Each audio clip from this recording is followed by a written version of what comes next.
Hello বন্ধুরা, welcome back to my channel Flavours by Shubhra. আজ তৈরি করব পাটিসাপটা। তৈরি করার জন্য নিয়েছি নারকেল, একটা নারকেল কুড়িয়ে নিয়েছি খেজুর গুড়, চালের গুঁড়ো, সুজি, ময়দা আর নিয়েছি দুধ।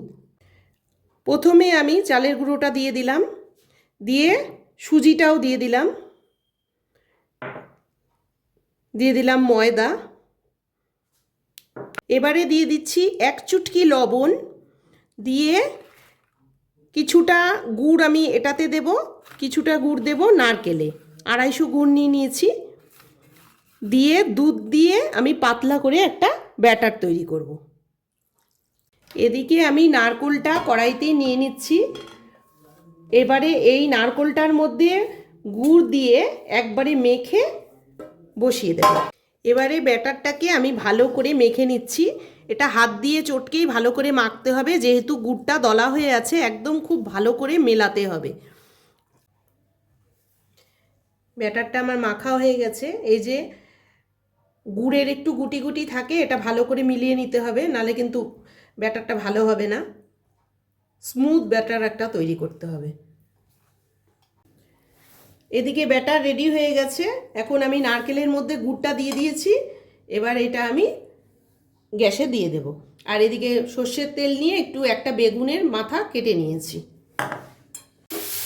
প্রথমে নারকেলের পুরটা তৈরি করে নিচ্ছি।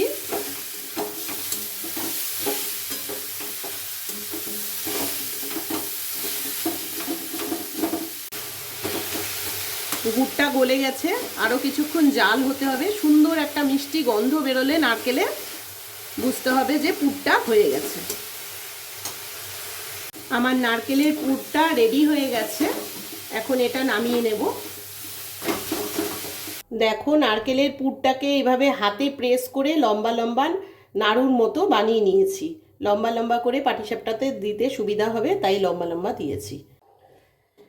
একটা ফ্রাই প্যান বসিয়ে নিয়ে এইরকম বেগুন দিয়ে সামান্য আমি তেল লাগিয়ে নিচ্ছি। এবারে ব্যাটারটা এক হাতা করে দিয়ে দেব।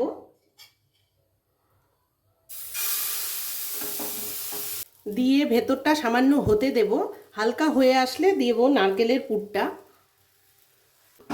লো টু মিডিয়ামে রাখতে হবে।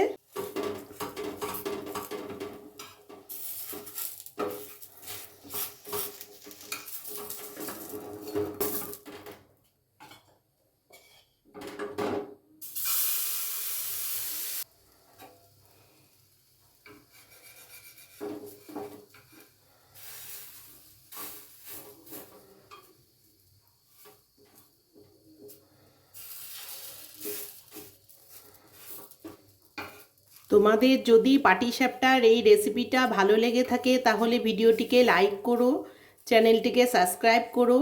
আর যারা ফেসবুক পেজ থেকে দেখছো তারা পেজটিকে ফলো করে দিও।